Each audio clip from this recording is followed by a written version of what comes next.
This is the Pickleball and Partnership podcast, the place to talk about building better connections with your partner, learning how to communicate with each other, and how to inject fun into your relationship, all through the game of pickleball. If that sounds like your cup of tea, pull up a chair, grab your paddle, and join me, your host, Charlotte Jukes, for Pickleball and Partnership.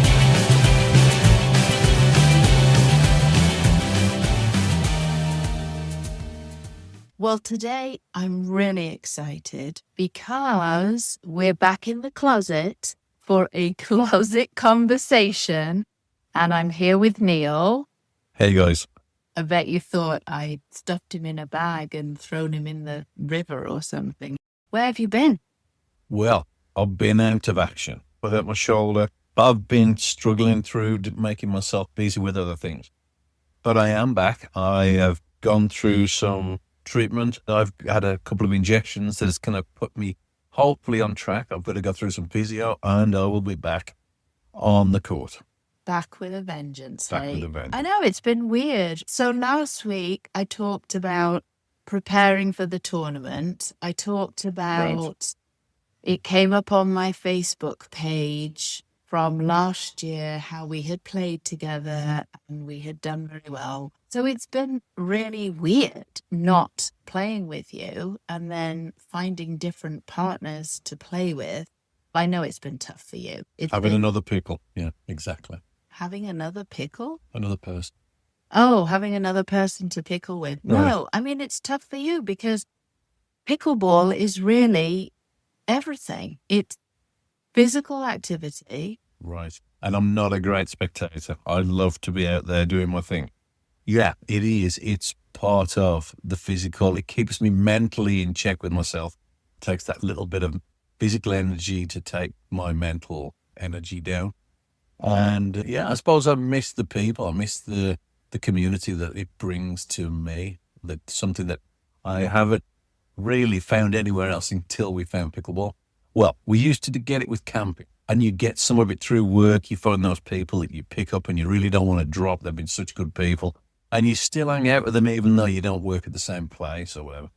But pickleball has definitely picked up the slack where we left off with camping with the kids and having a really good circle of friends who you could hang out with, drink beers, have fire pits, that kind of stuff.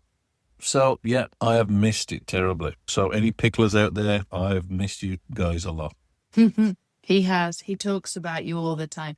But the great thing is, and I mentioned this last week as well, is that you have been supporting me while I've been playing. So you've still been showing up and watching games. You were at the tournament. You've amazing photos. Yeah. And then we've gone out with people afterwards. So we have our dinner group of 8 who actually are meeting this week as well. So you've had some element of that social. Yeah, I can't quit that piece. You know, if there's a chance I'm going to the pub after, I'm probably going to be there. So a few weeks ago as well, I was talking to Sumit and Rajan from Mega Courts, and Sumit happened to mention the loneliness epidemic that is happening now in the world and how he felt that so many men were lonely and that this is something that's really difficult for men because I think men are notorious for finding it difficult to reach out to people, to make friends, to connect with other guys, right? Totally. Yeah, they do. I mean, we're conditioned as kids to not really be very vulnerable. You don't want to say anything. You don't want to say the wrong thing. You don't show weakness. You don't show vulnerability. You don't share feelings. That's just not what you do as a guy. Maybe different now, but when I was a kid, not that way.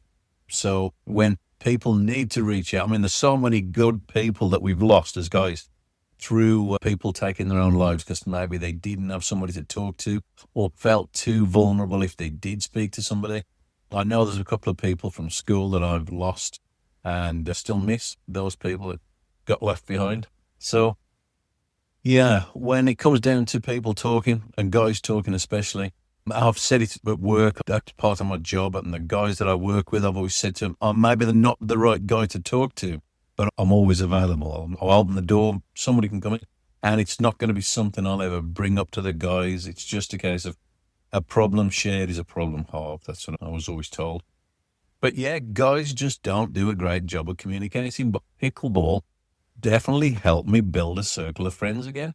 There's a few absolute gems that I've picked up on the courts, and I feel pretty lucky to have found these people. When you find those, you don't want to let them slip through your fingers. So I kind of make sure that we hang out and we go for beers and things that you don't always do on the court, and you just make time for that stuff.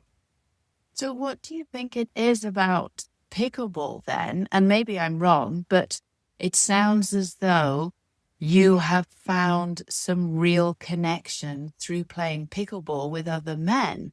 So what is it about the game of pickleball that perhaps attracts, well, I suppose it attracts like-minded people?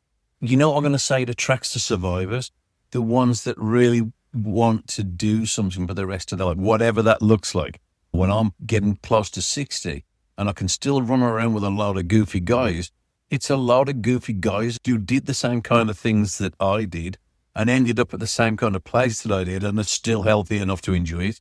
So they are survivors. These are the ones that are probably going to go till they're 90. I suppose that's why I find myself drawn to these people, because they are very similar to me. There's also quite an age range, if you think about it, because we've played with men in their 40s, and we've also played with men in their 50s, 60s, and 70s too. Yeah, we are. And the teenagers, the 18-year-olds that... Oh, yeah. Right. Yeah, exactly. Not that we can get our 21-year-old son on the court. No, not his thing. Not his thing. Not yet. I did ask him for Mother's Day if he would bless me with a game of pickleball, but we'll see. How did that work out? He did say no. Oh. So Stop.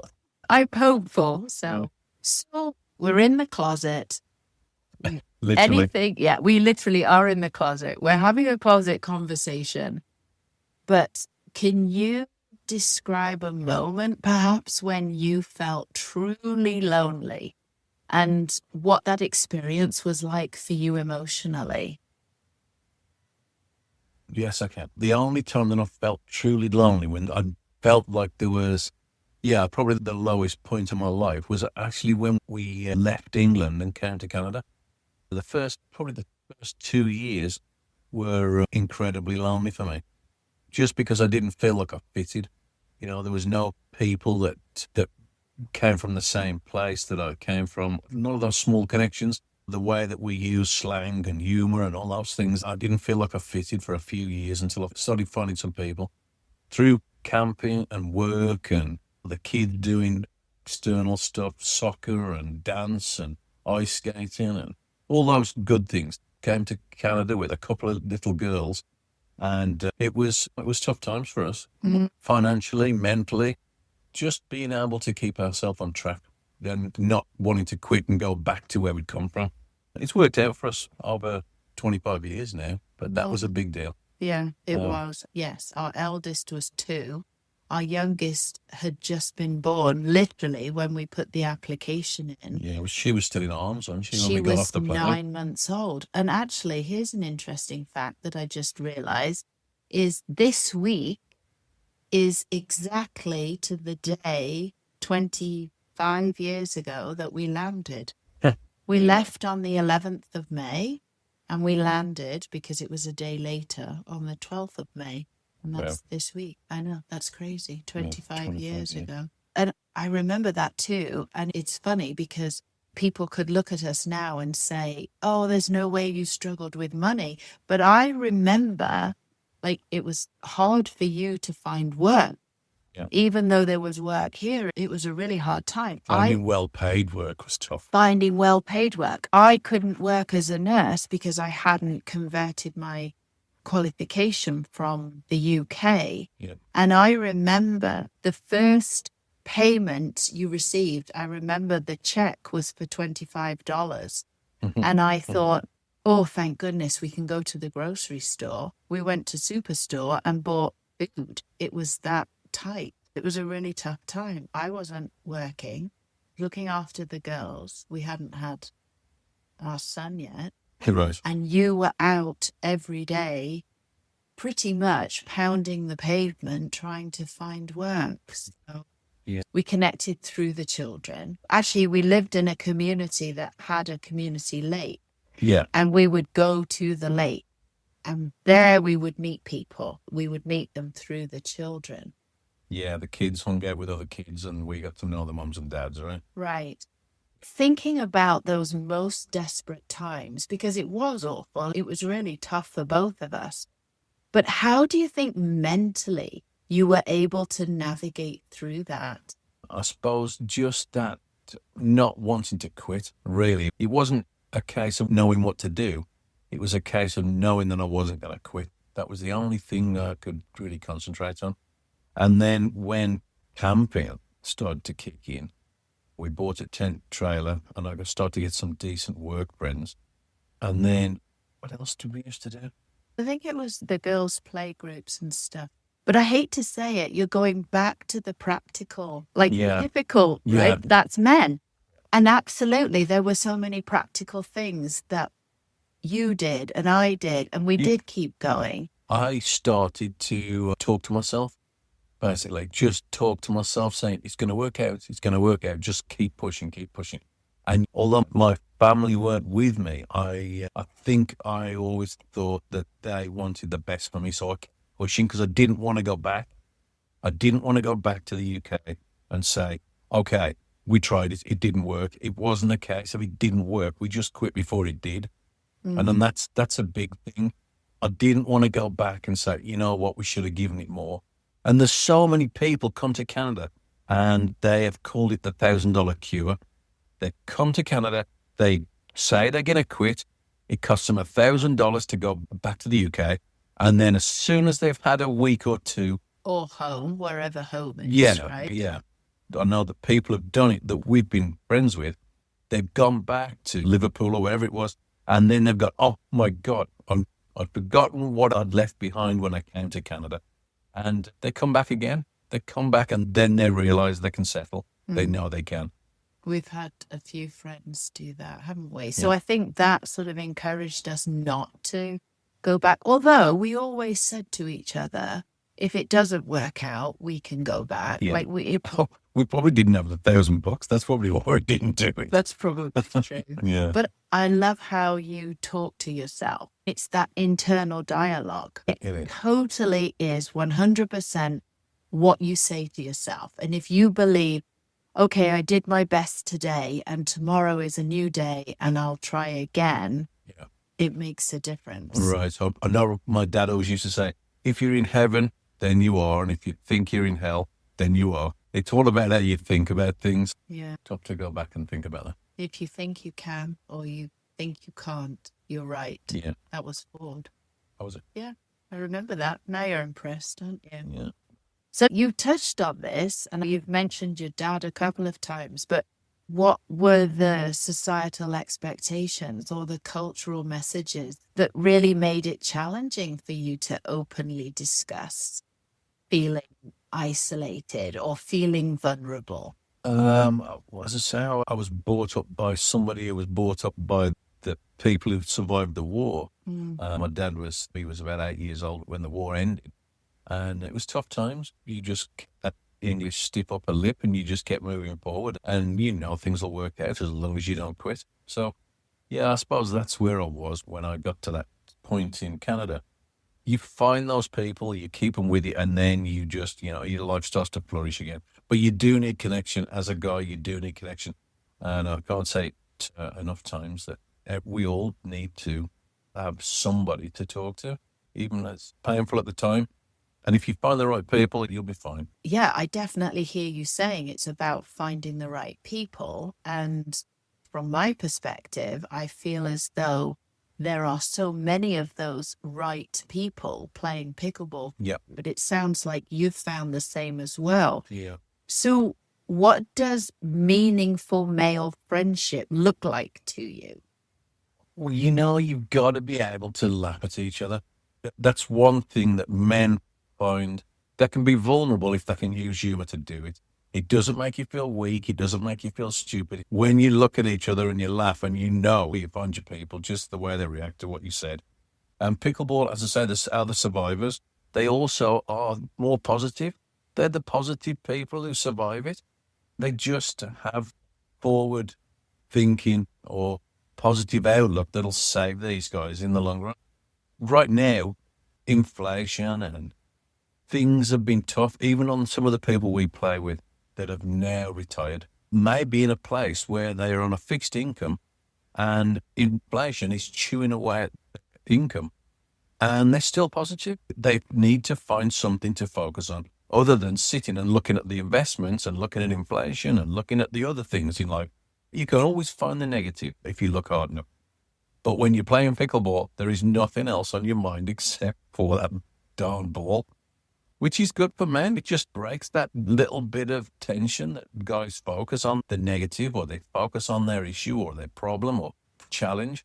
And guys want to be fixers. We want to fix it. You concentrate on it for long enough, it becomes all-consuming. So when you play pickleball, it takes that little bit of pressure off. I'm sure there's a lot of people kicking around on this planet because of pickleball and being able to relax, playing something else and going for a beer after, having a laugh, win or learn. It's good. Mm-hmm. And I know we've talked about this before. This has definitely come up on previous episodes as well, about when you're playing the game, and I'm sure this is the same in other sports too, but definitely you're on that smaller court. You can see your opponents on the other side. You make eye contact with them. You are most of the time 100% your head is in the game, and you're not thinking about the argument we just had on the way here, or that list of errands we have to do afterwards, and Right. all the other stuff in life.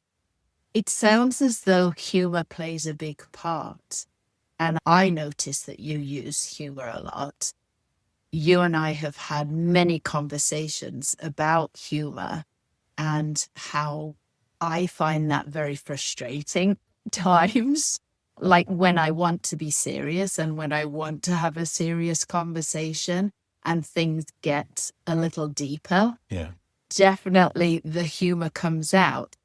So not working so well between maybe a husband and wife, man and woman, but it sounds like between men, this is definitely the way to go. Yeah, exactly. You can chirp each other. You can say the wrong thing. It could be off color. It could be anything. If it's the right person, it's always right. It doesn't matter.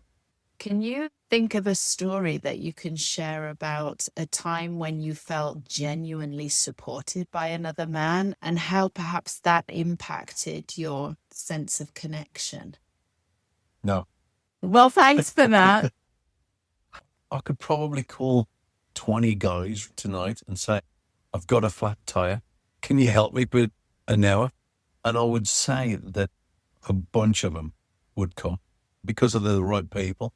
And they know if anything happened to them, they could call me.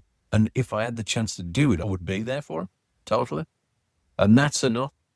Love that. But that's very practical.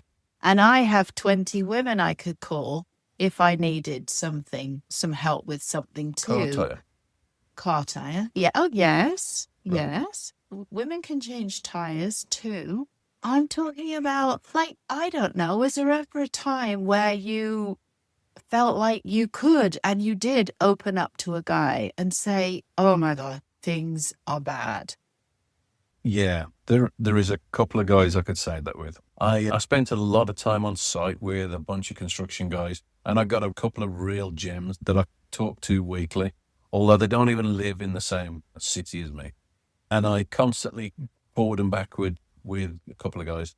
And yeah, I could honestly say that I could tell them pretty much anything. I know it would be in confidence, and they would never judge me, and I would never judge them for the same thing. But there's only a few people in your life that I could do that with. Mm. And there's probably one or two within pickleball that I could do that with right now. If something happened, I could talk to them. Yeah. And do you think it's always been that way, or has that been something that you learned or developed or evolved over time as you got older? I think I've changed my strategy because me and my brother were always close until I left England.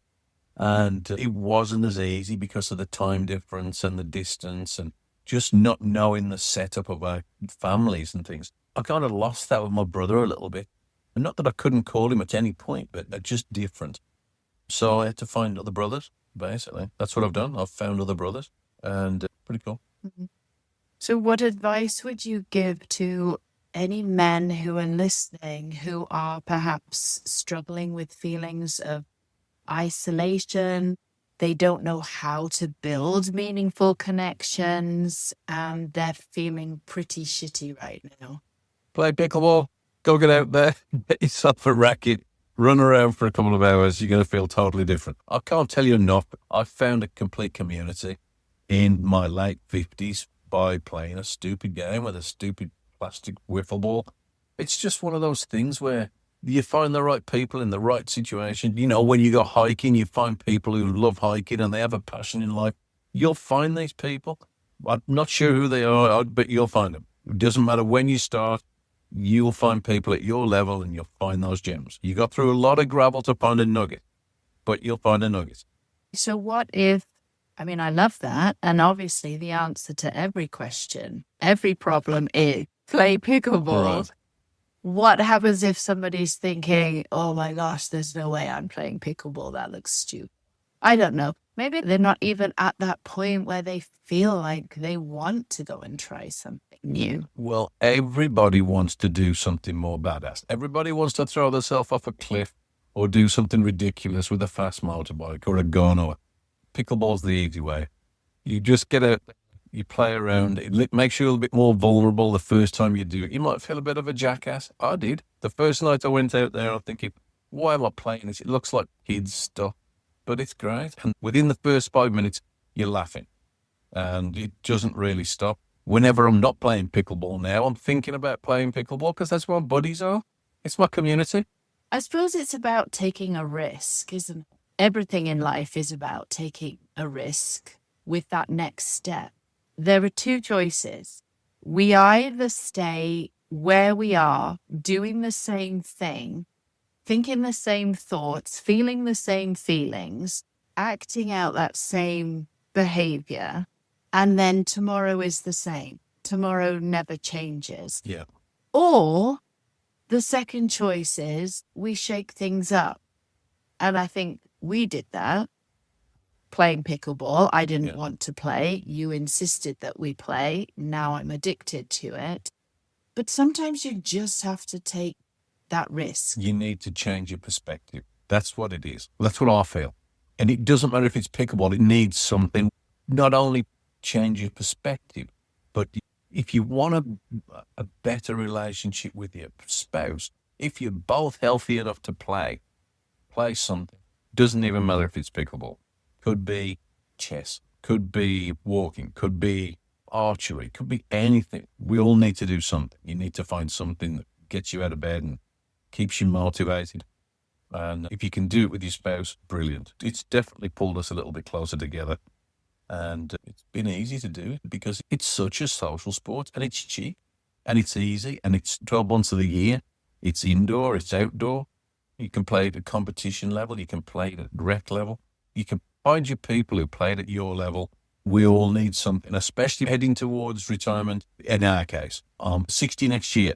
So for me, I have to have something. I'd like to retire and do something other than watch the TV or walk the dog. Although those are pretty good things too. I wanted more for myself. So that's where I got to this point. Oh, I have a question. How do you think social media and phones and endless scrolling has contributed to male loneliness? Well, that's a big question. I think it's so easy to drop down that hole, right? I'll do it myself. You look on Facebook for something or you start looking on Marketplace or you just almost find that clickbait that makes you press the button and you go down that road for sometimes it's an hour. You turn around, oh my God, I had things to do. Pickleball kind of definitely focuses me. I don't feel like I scroll as much as I used to. I don't suppose I don't have as much time, so much dead time. What did we do before we pickleball? Well, we ran out that flipping house, Yeah. didn't we? But if we didn't have pickleball now, what would we fill the gap with? It would be phone. It would be phone, TV, screens. I don't even know what we would do. We would probably cook more or something. I don't know. When your partner is on their phone scrolling, it is so incredibly isolating. So Yeah. as a woman, Yeah, I it is. feel this. Is it the same for... It is. Right. Yeah. The attention is not each other. It's this thing. Right? Exactly. And it's like you're living in the same house, but you're passing like ships in the night or whatever the saying is. You're not having any kind of conversation, meaningful or not. And honestly, just going and doing something together, like pickleball or walking the dog or anything that gets us away from technology, off our phones, off those rabbit holes that it's so easy to go down, Yeah. has definitely helped me feel like we're more connected. Totally. Yeah. And people know us as a couple now. Maybe if we didn't pickleball, I don't know how many people would know us as a couple. We have certain couples we would ask over for a meal, or we go to them for a meal. But outside of that circle that we'd kept, we hadn't really made a bigger circle of friends for a few years. I would say 20 years while the children were growing up, our circle of friends pretty much stayed the same. Right. Yeah. And now it's exploded again. Yeah. Yeah. Great people. And Great there's people. always new people, right? Every time we go and play, there's somebody new that you meet. I mean, gosh, look at the tournament that I just played in last weekend. How many new people did we meet? Yeah. How many new conversations? Oh my gosh, it was just, we could have stood there all day. The one thing that pickleball makes difficult, remembering everybody's name.